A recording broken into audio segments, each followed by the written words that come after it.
Okay, welcome to session 5. This session is all on gradients. It is another big session, lots and lots of learning. So again, do this in stages, do it in the right chunks of time that work for you, because even the recap itself now is getting bigger, taking more time, may feel a bit like a lesson in itself. So normal, press pause, have a go at all those questions, and when you're ready, hit play for the answers.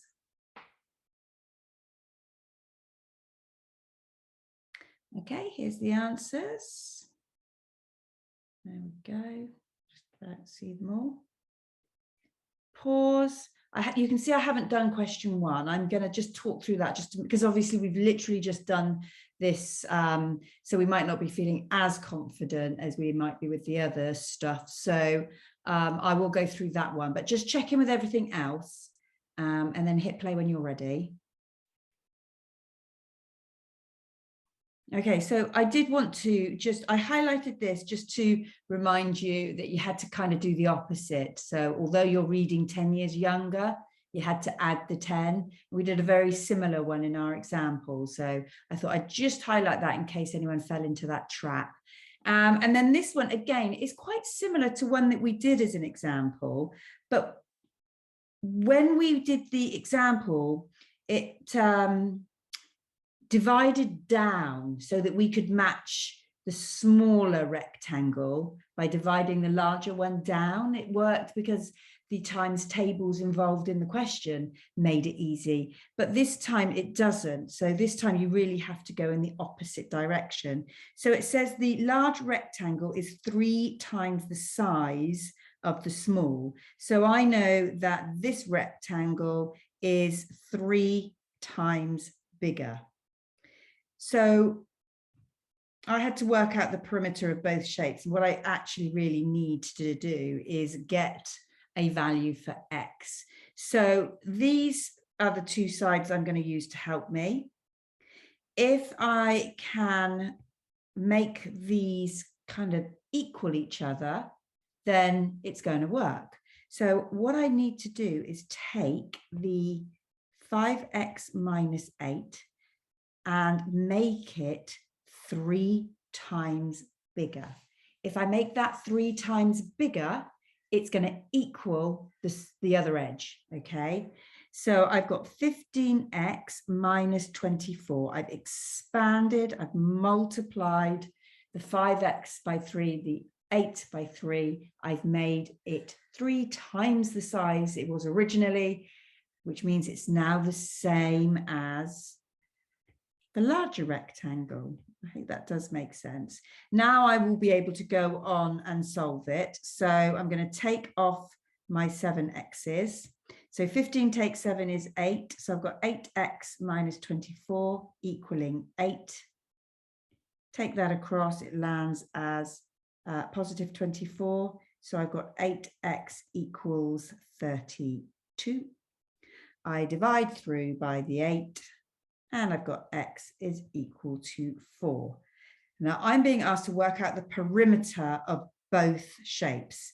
So I've got my x is 4. So I'm going to do the small shape first. So my 5x minus 8, I'm going to be putting 4 in where the x is. So I've got 5 times 4, which is 20, minus 8, which is 12. So let's just draw a little model over here. So I've got 12 on that edge. I've got 3 times the x, which is 4 minus 1. So 3 times 4 is 12 minus 1 is 11. Okay, I'm having to find the perimeter. So that's 12, that's 11. And I just add all of those up. So I've got 12 plus 12 plus 11 plus 11. Which is 24 plus 22, which is 36. So the perimeter of the small shape is 36. Okay, we're now going to do the big shape. I'm going to just rub this out and do the big shape. So I've got 7x plus 8. I am going to put in my 7 times the 4, and then I'm going to add 8. So 7 4s are 28, and 28 plus 8 is 36. Okay. Now, I've done this for a reason, because I wanted to show you something. This edge is 36, but genuinely, honestly, did I really need to do all of that working out here? And at the end of the day, they haven't even given me a piece of algebra for this edge. So how am I going to do that? It's back to the original question where it says that the large rectangle is 3 times the size. I've proved it by doing this, but I should be able to trust in the actual story itself. So this edge here is 12. This edge here is 36. It is 3 times bigger as expected. So if that's 36, I don't need to know the algebra for that edge. I just need to know that it's 3 times bigger than the 11. So it's 33. So what I'm doing is 36 plus 36 plus 33 plus 33. Okay. And that would give me a total of 138. All right. So getting those edges, you just need to get the expert. So I hope I've explained that well enough for you to have been able to follow. If it went well and you got that right, honestly, really, really fabulous work. When you're in the early stages of learning something new and you keep getting thrown really tricky stuff, it can be quite hard. You've got to have some real resilience to just keep plugging away. But unfortunately, there are just some things that for some students, it just clicks and they run and they're brilliant straight from the off. And for others, it's this real huge amount of effort, but they will get there. It's just, like I say, having that resilience, having that determination to go, you know what, it's not going to beat me. The other thing that I would say about these do nows is, well, do nows, that's what we call them in my classroom. They're just our warm-ups, our recaps. But the other thing about them is don't skip them. Don't think, oh, I've done all this recently, I don't want to do it again, just get me to the new learning. Because if you skip it, you are missing loads of learning opportunities. Basically, making mistakes is how you learn, and you're missing the opportunity to go wrong and learn from it. So we do this for a reason. It's really important that you participate in it. You will, I promise you, you will benefit massively from it. Okay, so we are looking at gradient. Now, we are going to assume some knowledge here because we are studying for grade 5.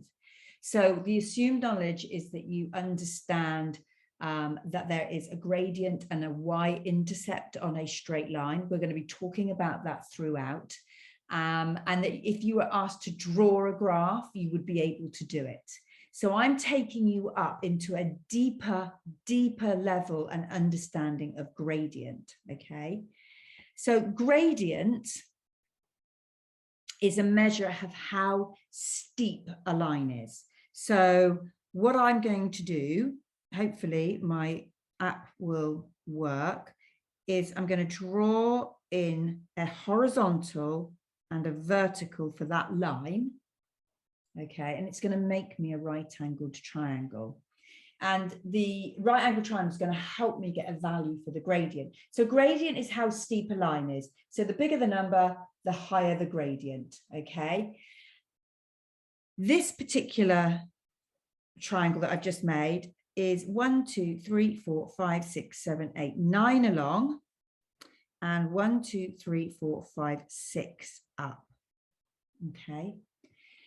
So those numbers are going to play a massive part in me being able to find the gradient. The gradient is the rise, so the upward, and it can be downwards, as we will see. So the up or down movement of the triangle over run, which is always a run forward, never backwards. So my rise can be up or down. and my run is only forwards. And it's easy to remember because you know what? If you needed to win a race, you would not run it backwards. So you don't run backwards. It's not normal behavior. So you run forward, and the running forward then shows you whether you need to go up or down. So if we go back to this, I would have started here. I would have run forward. I'm stopping because that's the end of the line. And then I'm going up. Okay. So for this one, I have got a rise of 6 and a run of 9. You will get the fraction. If it's over 1, it will simplify to a whole number. If it's not, then you just simplify it if it's possible. So I could divide by 3 and I could get 2 over 3. Now, there's no rules about the triangle, okay? I like doing triangles all the way to the end of the line. I also like doing smaller triangles, and it just kind of goes with what I'm looking at on the graph. What my triangle must do, okay, absolutely must do, is it must go into the perfect corner of a square. So if you think about this square here, okay, my line must go absolutely into that corner, okay? It can't be coming through the line halfway or anything like that. So when I look at this line and go along it, that is not in a perfect corner at all, nor is that. It's going through the middle of a horizontal line. In fact, I don't see another perfect corner until I get here. So I could have done a run along 3 and a rise of 2, and that would have been from that perfect corner to that perfect corner. And you'll see that that smaller triangle is just the cancelled fraction of the bigger one anyway. They're equivalent to each other. They are going to give the same gradient. Okay. One of the important things when it comes to finding the gradient is to not count squares. So I deliberately counted squares because I, one, wanted to show you how it worked. And then I wanted to talk about why you shouldn't really do it like that. So when we first learn about the rise and the run, most of the resources that we use are on scales. There are 1, 2, 3, 4, 5, 1, 2, 3, 4, 5. They go up in ones, which means we can count the squares and we'll get our answer right. But in reality, the scales don't always go up in 1. And if we learn this thinking we can count, then there's a chance we're going to do that in the exam when it's not going to work. So we're not doing that. We are going straight into making sure we can do this using the scales on our axes. So let's look at this next question. The difference that stands out between the two is, one, obviously the scales are different. This is so we can demonstrate what we are doing rather than counting squares. And also the line is going in a downward direction. So when we did the first triangle, we ran along and we went up. Yeah, our rise can go up or down. For this question, I start at the beginning of the line. The line starts here and it ends here. So for this one, I'm going to have to run along and then I'm going to have to come down. So that's why your rise can go up or down. So let's first of all get this particular triangle in place. So I'm going to, trouble is I can't see what I'm doing because my hand gets in the way. I'm going to run along. I think that's right. Perfect. And I'm going to go down. So those are the lines that I am going to do. I'm stretching right the way across because I actually think it's easier than having to think any harder about what's happening. Because I've started at the very beginning of this and I've gone all the way along, I can really just read off the scale 24 and I can literally just label that in as 24. Whereas if I did a shorter triangle, I might have to do a bit of maths to work out what was happening. I'll demonstrate what I mean in a minute. So my downward movement is obviously at this point here all the way down. So that is 60. So I'm just trying to get out of some of the maths basically. So I can see a perfect triangle there, or a perfect corner. So if I was to draw that one in, I would be running along this distance here, which is 12. And then this distance can be a little bit trickier to do. You have to really think about it. It starts at 30 and it ends at 60. So it's a distance of 30. And I just kind of think, why think any harder than you have to? As long as you cancel your fraction at the end, you don't need to be looking for the shortest one. And that one wasn't much of a faff, if we're honest, because the scale is, oh, just rubbed it out, because the scale is quite nice still. But, you know, some of the real life graphs that we look at are not always that easy. So having just one idea and one approach that can work everywhere always makes sense to me. So my rise is 60, okay, but it went down, and there's something very significant about when it goes down. My run is 24. When you have a line that's going in the opposite direction and it's going down, it has a negative gradient. So the fact that I went down means that the gradient is negative, not positive. So that's another thing that I need to be thinking about and remembering when I'm doing my gradient. Now, obviously, this will cancel. So it will go to 30 over 12. We can half it again, and we can go 15 to 6. You can see the 3 times table here, and you can go a 5 to 3. And that's where it would end. Don't try and bother with changing it into mixed numbers or decimals. Stay exactly in the fraction that you work out. It will make life easier with some of the problem solving that you might see later on down the line. And that is a perfect answer. So you don't need to mess around with it. You don't need to cancel it in that many steps. If you can see straight away that you need to divide by 12, you'll just do it and get there straight away.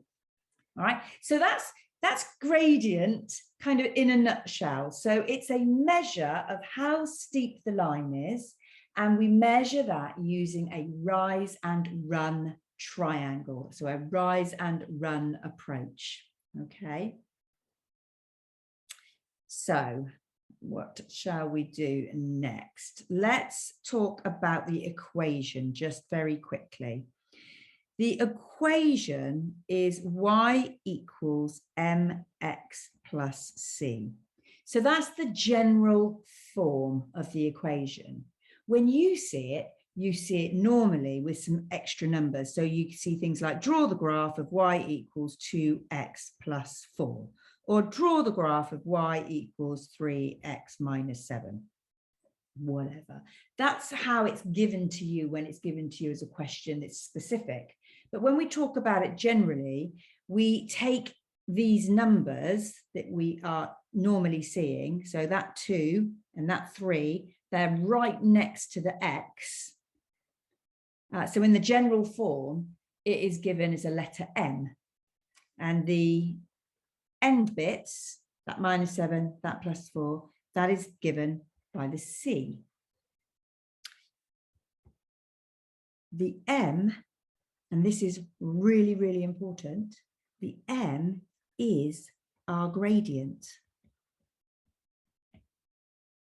So the number next to the x is always our gradient, always, okay? Even if I rearrange it, if I decided to write it as y equals 5 minus 6x, the 6 is next to the x. So the 6 is my gradient.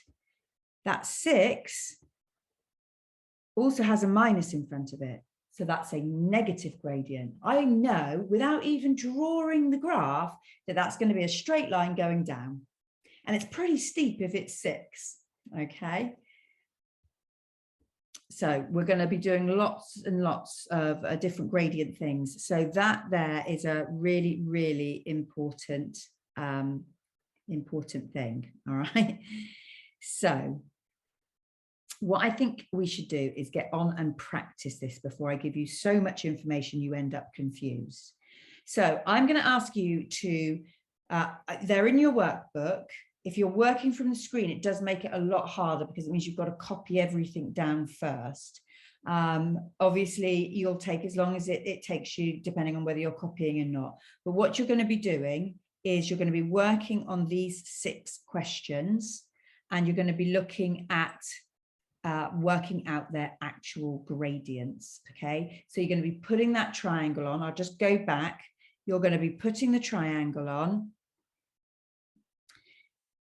You'll be working out the numbers for the rise and the run. If it's a negative gradient, remember to put the minus on. It's far easier to stretch the triangle right across the entire line, but it will be your choice as to whether you do that or not. I think when we get into the real life graphs in the next session, you'll be finding that much, much easier to take that approach.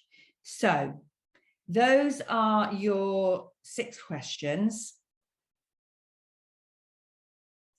Have a go, and then when you're ready, press play and we'll look at the answers.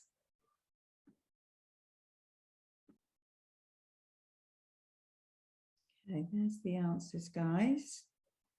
So just check in with all of that, make sure that you're happy, that you've got everything correct. Oh, you can't see the top one, can you? My apologies. I was looking down at the answers. Right, let me just scroll that one down. There you go. Okay. So that's the basics for finding a gradient. Okay. What we're going to do is we're going to look at this in a slightly different way. Okay. So we know that we can use the scales. They will help us get the numbers and we get our gradient. Happy, happy days. I'm going to show you a different approach that enables you to answer questions when there isn't a graph, when there is no graph and no line. So we're going to take that gradient into something new. It's more commonly seen on the higher. So if you're a foundation student studying, this is great extension. It's good to know. It could come up. However, it's extended even further in the higher study, which is why it's quite a critical piece of learning for anybody studying the higher. Okay, so let's take a look at this black line. If I do this in the normal way, which is to consider the run. So the run along is 2 to 12, so it's 10. And it's got a rise of 3 to 1, which is 2. So my run is 10, my rise is 2, so my gradient is a 5th. That's our current knowledge, okay? The other thing that I can do is use coordinates. So let's consider the end coordinates of that line. So the first coordinate is 2, 1. And then the coordinate at the end of the line is 12, 3. All right. What we're going to do is we're going to label these coordinates up in a particular way and then substitute them into a formula. It's all going to look a bit weird if you've not seen this sort of thing before, but keep with it because it's actually really simple. It's just the way we write it looks a bit weird, okay? Now you should know that a coordinate, I'm just going to do this over here. If I gave you the coordinate 5, 8, you know that is 5 along the corridor and 8 up or down the stairs. You know it's 5 along the x-axis, that's the corridor, and 8 belongs to the y-axis. And that x and y, that knowledge, knowing that the first coordinate goes on the x-axis and the y coordinate goes on the y-axis, that's what makes this formula work, all right? So this belongs to the x-axis, but I'm going to label it x1. It's like a little subscript, and this is y1. Because I've got two coordinates, I'm trying to make each one have its own name. 2 is x, 12 is x, but I want to be able to tell them apart. So I'm going to call the 2 x1, and I'm going to call the 12 x2. And now I can tell them apart. And this is going to be y2. The formula for finding the gradient. Now, remember, the gradient in the general rule is m. So you're going to start seeing m equals, and you'll be doing this more.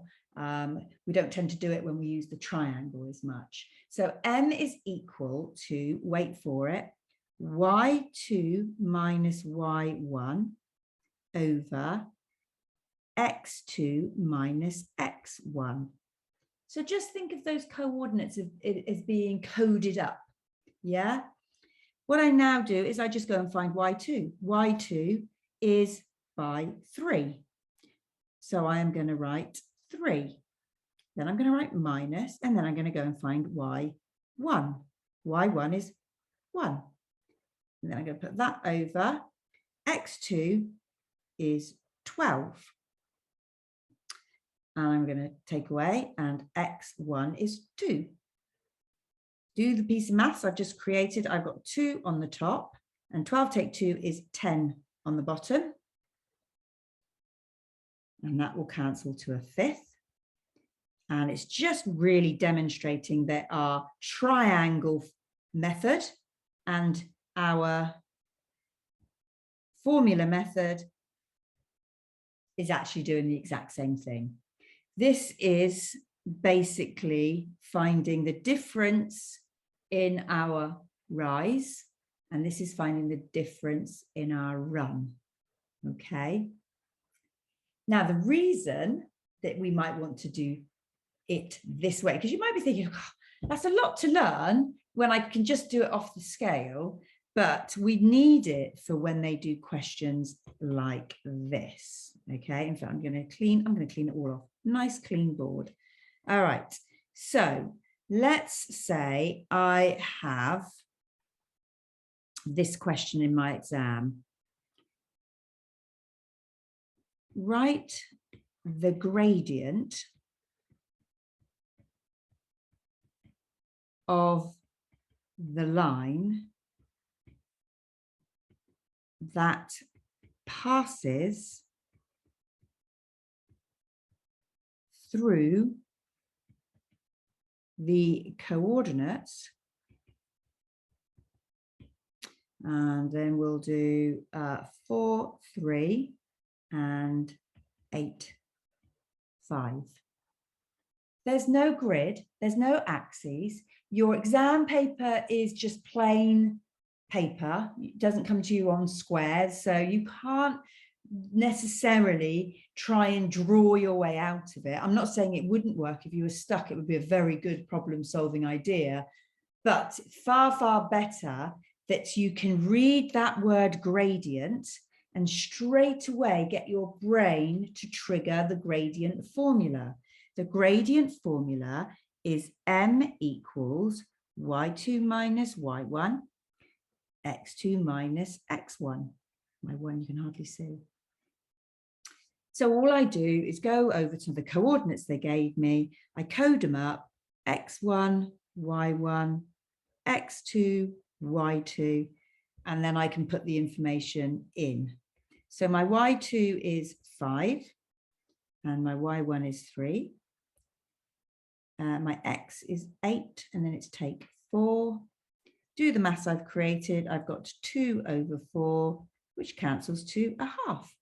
So this gradient of the line, so there's a line, and it goes through 4, 3, and 8, 5, and that gradient is a half. Guaranteed. The formula never fails. Okay. All right, let's do another one because we're going to practice this. So we'll keep the same sentence on. Going to make it a little bit trickier because you can get coordinates that have obviously got negatives. So we'll do that with 8 and minus 2. So I'm popping some negatives in. So seriously, just have a go. Write out the formula, code up the numbers, and see how far you can get. When you're ready, hit play, and we'll take a little look at it together.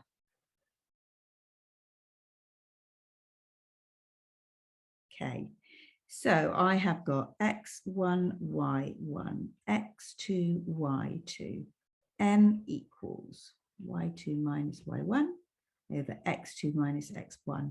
Now, I would really, really encourage you to do what I just did. Just do this on every single question. The very act of writing it out every time is going to help with that memory recall. If you just keep looking back at, I've written the formula down once, I wrote it at the top of the page, I'll just keep looking back at that. It's not the same as physically writing it out every time. Writing it out every time will make a big difference to how quickly it becomes a memory that you can then just bring back, okay? So y2 is minus 2, and then I have to take away 4. x2 is 8, and I have to take away, and this is where I need to be really careful. The takeaway that I have just written down is that there. That takeaway goes with that one there. I'm now going to put x1 in, which also has a negative.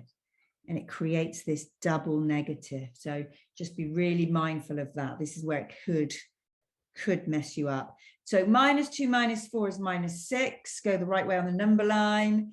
And then these two obviously make a positive. 8 plus 3 is 11. And that would be your answer to that one. Okay, so let's do another one. Let's rub this one out. And you're going to do 6, 12, and 3, 8.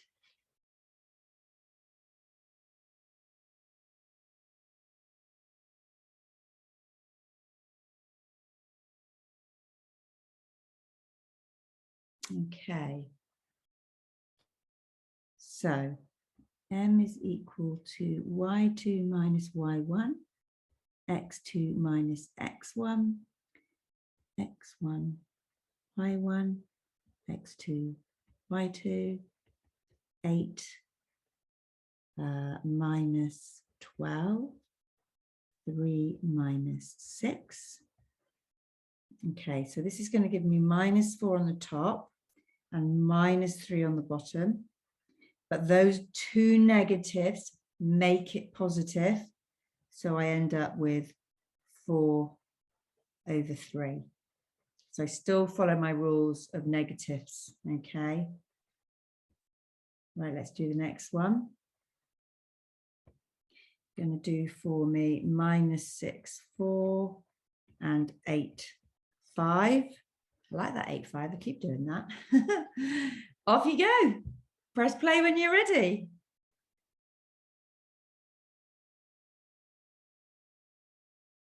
Okay.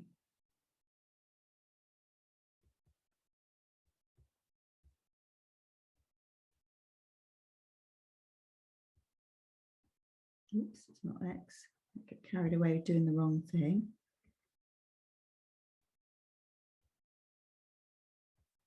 Okay, so y2 is 5, take 4. And then we've got 8 minus minus 6. Don't lose that. 5 minus 4 is 1. And 8 minus minus, creating a plus, gives me 14. Okay. I think that's probably as many as you need to understand what you've got to be trying to do there. So we've got a few for you to practice. So you're going to work out the gradient between those 2 points. So that's going to give you a chance to just go through with the negatives as well as using the formula. So hit pause and press play when you're ready. Okay, so there are your answers. So we're going to look at writing the equation of a line, and then we're going to be looking at parallel lines. So we've still got two sort of main activities to go. So please do remember, if at any stage you feel like you've done enough and you need to take a break, you stop, take that time that you need, you come back to this when you're ready to do your next math session. So we are going to be looking at naming, actually writing the equations of these lines. So let's take a little butchers. Let's think first of all about what we already know. We already know that y equals mx plus c. We know that the m is our gradient, and we definitely know how to find that. And we know that the end part, the c, is the y-intercept. It's where the line intercepts the y-axis, okay? So if I had to write down the gradient, sorry, not the gradient, if I had to write down the equation of this particular line, I would do this, okay? I do like this hangman. I do y equals something x. I know there's a number that's got to go in there, something. I do the y-intercept first because it's the easiest. I go to the y-axis, I look to where it crosses, I can see it's crossing it +2, so I will write +2. And now I could do two coordinates, I could do my rise and run. Honestly, if I had a graph, I would do my rise and run. I'm not looking to make the maths any harder than I need to, but I know there are options if I need them. So let's have a little look. I am a big fan of giant triangles, as you know. So I'm going to the end here and along there. I am going to check those scales out, because if I'm not reading the scales, I could be getting it wrong. So that line is going to 8. This one's starting at 2 and it's finishing at 6, yeah? Starting at 2 and it's finishing at 6. So that's got a rise of 4.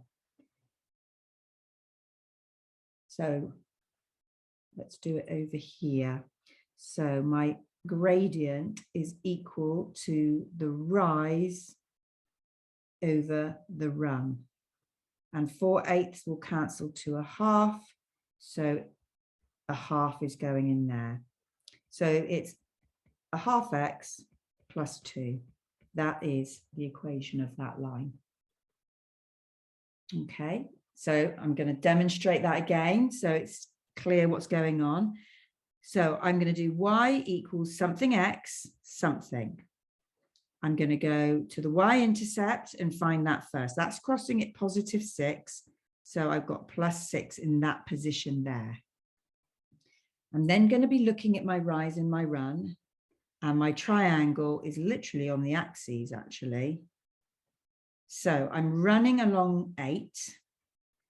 I'm rising 6. Technically, I've kind of not followed my own rules, have I? I'll show you what I mean. You run forward, but I didn't run at the start of the line. I just ran from the corner where I could see a triangle was going to be made. Technically, if I'd run from the intercept, then I would have come down, and that downward movement tells me it's a negative. It doesn't matter. It really doesn't. As long as you've got the numbers for the rise and the run, and you know that when it's negative to write negative, it really isn't going to matter how you do your triangle. So please don't be sitting there thinking, am I doing my triangle right? As long as it's got a right angle, it goes into the perfect corners of some squares, it's going to give you the numbers you need. It isn't going to be wrong, okay? So this will cancel. I can half that to 3/4. So I've got -3/4, and then I'll just rewrite it so it's easy to see. Y equals -3/4 x plus 6. Okay. Now, if you want to pause and have a think and a go with this one, this is going to be my last example, and then you're going to have a little try on a handful, not loads. So if you want to, make sure that you've had as many chances to have a go yourself, then have a go with this one, because it'll add an extra one in for you. Okay, and then press play when you're ready.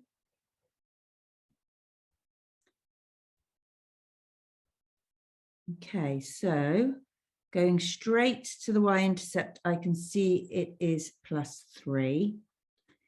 Now, where am I going to go? I can see a perfect corner here. So I'm going to run along to there, and then I'm going to go up. So I've gone a full 12 along the bottom, and I've gone from 3 to 5. So I've gone up 2. So my rise is 2 over 12, which is 1 over 6. And just to tidy it up, I've got 1 over 6x plus 3. And that is your rise and run being used to help you write the actual equation of a line, which is really, really good, isn't it? The y-intercept is so simple. You just don't really need to think too hard about it, do you? Okay, so these are in the workbook. So you've got 4 to try and write the names of. Now, the graphs are obviously slightly different to the ones that I've just used. I've kind of done that on purpose because if everything just looks and feels the same, we start to be in a comfort zone when it looks like that. It's never about what the question looks like. It's about the knowledge. Gradient doesn't change no matter where it is or what type of graph it's on. It will be a right angle triangle that you find your rise and run of. So hit pause, press play when you're ready, when you've got 2 answers for those.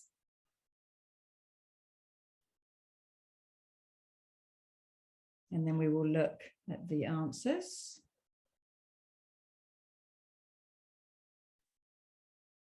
Okay, so those are the answers. Hopefully it's going well. Remember, you are learning, and for some of you, this could be the first time you have ever seen it. If you think about the amount of work we've done so far, and we're not even really halfway through, we're probably just about hitting the halfway point at the end of this session. You are learning a lot of tough stuff. It takes a long time for it to really settle in so that you're super confident. Okay, going to just spend a little bit of time thinking about our parallel lines, okay? So these 2 lines will have completely different equations. We know that just through our current knowledge. We know that this line, if I extended it, would cross in a completely different place to that line. So they can't have the same, absolutely cannot have the same. But you can see from the rise and the run that that gradient is absolutely right. So when you've got parallel lines, you have a situation where, let's say you have that equation. This one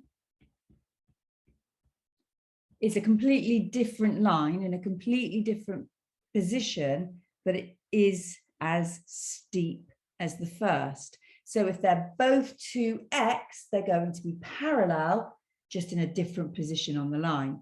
So knowing that our gradients, when they are equal, create parallel lines gives an opportunity for the examiner to test a little bit more. So how are they going to do it?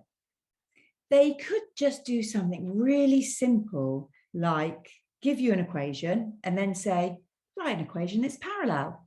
And you can write anything you like, y equals 2x, and then anything you like, because it's going to be correct. As long as they match, they're parallel. So what are the chances that they're going to do that? Probably a little bit slim. Okay, so let's just work on a different looking one for a moment. Let's say we've got y equals 5x plus 10. We've been doing a lot, haven't we, with rearranging. We did it in our very first session.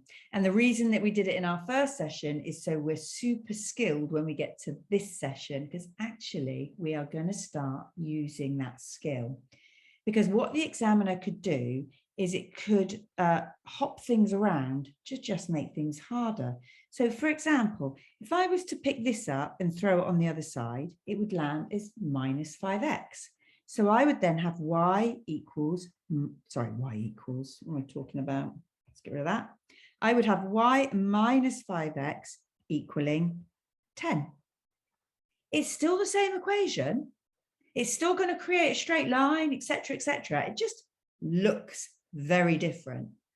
I could go one step further if I want. Oops, that's not going to do it. And I could pick up the 10 and I could throw that on the other side as well. Then I would have y minus 5x minus 10 equals 0. Now, by the examiner giving you the equation in a different form, it can suddenly make matching up a little bit harder. So straight away, you can see that this is minus 5x. This was originally positive. It's only minus because I hopped it over the equal sign. These gradients are still parallel, even though the numbers aren't matching anymore. So it's very quick to change. There is a different form to our y equals mx plus c. So that's what we learn. That's what we get really, really good at GCSE. When you go and study at A level, there is a different form, and it's written like this: ax plus by plus c equals 0. Now that seems incredibly complicated. This form came down into the GCSE the last time the GCSEs were reformed, so that we could start introducing this earlier. And it makes sense because actually it really is nothing more than a rearrangement, okay? These A, B's and C's are just numbers that I don't know. So this could say 3x plus 2y plus 12 equals 0. I can rearrange this and I could make it look the way I like it to look, yeah? Our norm is y equals y on its own. And I can rearrange this to get y on its own. I would start off by maybe getting rid of the 3x. I could get rid of the 12 first. That's going to land as minus 3x. I'm going to get rid of that plus 12. That's going to land as minus 12. So I've now got the 2y left, and that equals minus 3x minus 12. It's looking very, very similar, just through rearranging. Now, I haven't quite finished because there is a slight detail or a slight problem. If I look at that right now and say, what's the gradient? You might want to tell me it's minus 3 because that's what's next to the x, and that's what we've learned. The gradient sits next to the x, but it only works when the y is a single. It's on its own. It doesn't have a number in front of it. It's just one y. When I've got one y, I've got the gradient next to the x. Here, I've still got this 2 next to the y. So I've got to move that as well. And when that moves, it's going to land as divide. It's going to divide everything that's there. Now, y is on its own. Minus 3 divided by 2 is minus 3 over 2. It's 1.5. I'm just going to leave it as a fraction. So that's actually my gradient. And my y-intercept is actually affected as well, because obviously I need to divide that 12 by 2. That would give me minus 6. So writing it in this different form with a few extra numbers can really change what is happening to the general form, to the equation as we know it. And that is how they're going to test this to try and make it a little bit harder, okay? So let's take an example. We've taken a lot of information, but let's take an example and see what we mean by all of this. I could say to you, you've got y equals 3x plus 4. And I want to know, is that equation parallel to 6x plus 2y plus 10 equals 0? Are those two equations parallel? The only way we can answer that question is to find out if their gradients are the same. If their gradients are the same, the answer is yes. And if their gradients are different, the answer is absolutely not. And the only way that I would be able to tell is if I got the rearrangements so that y was on its own. Now, there are different ways of doing this, and I think the more confident you are with manipulating algebra, the easier it can be. And I'll show you what I mean, because I think it's nice to see, but you have to go with what feels right for you. So I've said to rearrange. So that would be my first go-to. So I would say the X has to be on that side and the numbers have to be on that side. So I do that first of all. I've got 2y now equaling minus 6x minus 10. Okay. So my question to you is, do I need to keep going, or can I already answer the question? And the truth is, I can actually answer the question. This has a positive, because it's got a positive number, it has a positive gradient. This is a negative gradient. So straight away, I can go, no, one's positive, one's negative. They're not the same. And that's true. That's true of this question. But you do need to be really careful, because if you don't finish it all the way to the end. So for example, what if you had minus 2 there?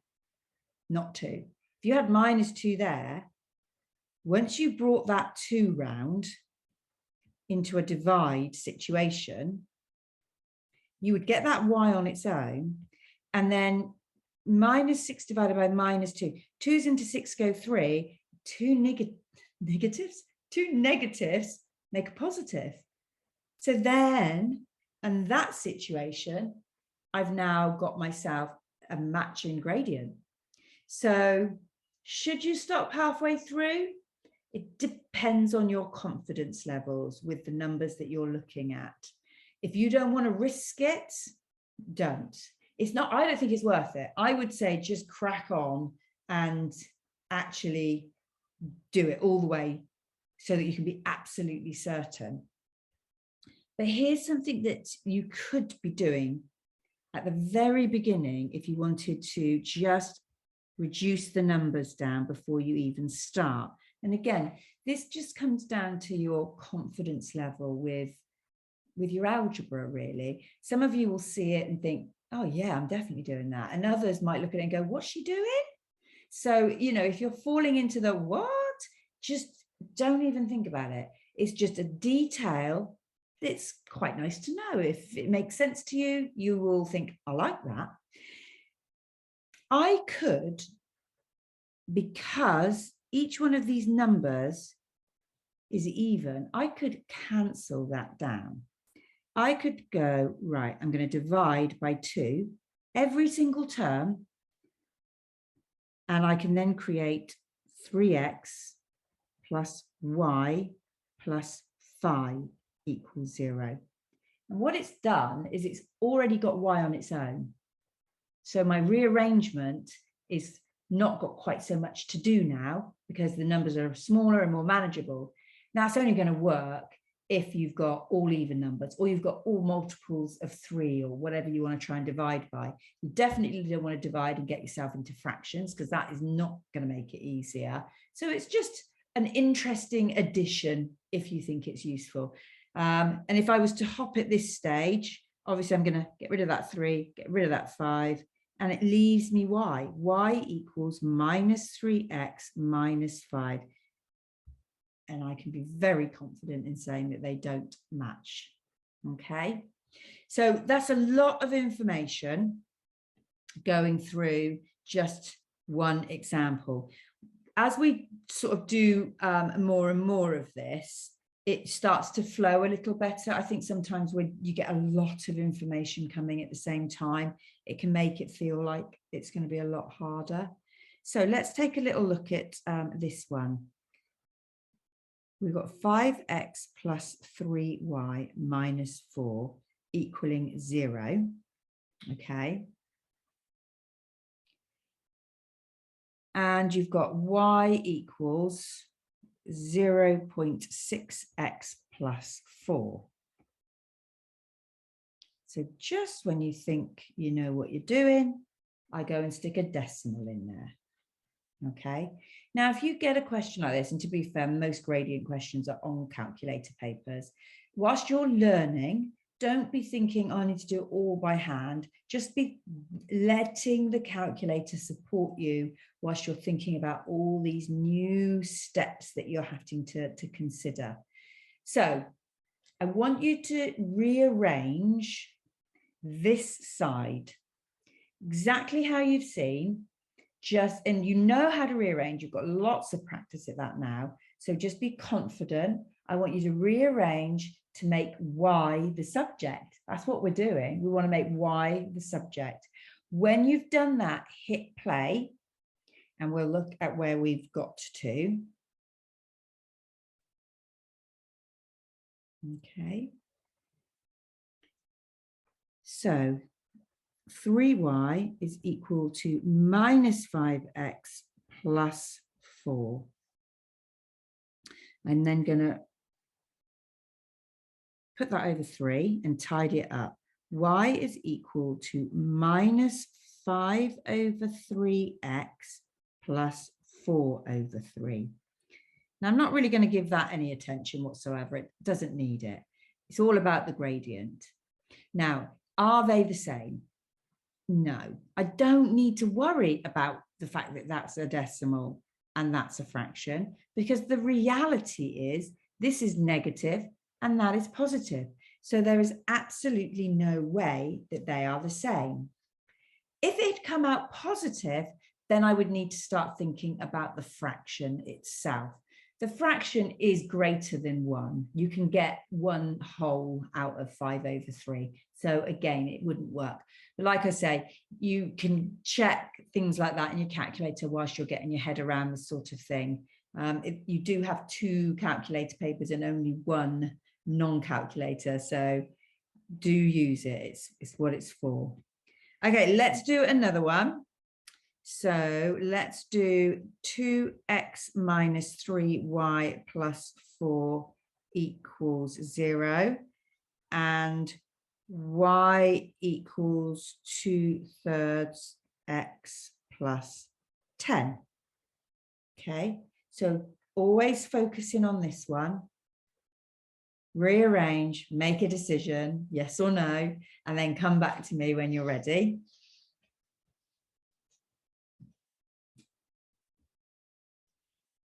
Okay, so we have got, I'm going to move the 2, move the 4. That's going to leave minus 3y. Really important that that negative that's on that 3 stays on that 3. That is equal now to minus 2x minus 4. I'm going to bring this across. It's going to land as a divide by minus 3. So both those bits would do that. So minus 2 over minus 3x. And then, like I said, you could go on and work out the intercept, but you really only care about the gradient. You don't have to. You're not going to get any marks for it. If we did, we would be saying that we've got minus 4 divided by minus 3. But just concentrating on this, those 2 negatives are going to make 2/3. The 2 negatives make a positive. So I've got 2/3 next to my x, which is absolutely the same. So the answer is yes. And that's about it. I mean, you could keep going and going and going with this particular topic. I'm very mindful that we're in a crossover course. We don't want to go too far into the higher because it isn't relevant for students that are studying GCSE. But that is a very good grounding if you are studying higher, and then you go on and do more with this topic. So what are we finishing with? We are finishing with a selection of questions. I'm gonna make, I think it's just those 4. So there's a selection of questions for you to think about and have a go at, and then the answers will come up and I will see you next session. Well done. That was a lot again, a lot of learning, and I will see you next time. There you go, your answers.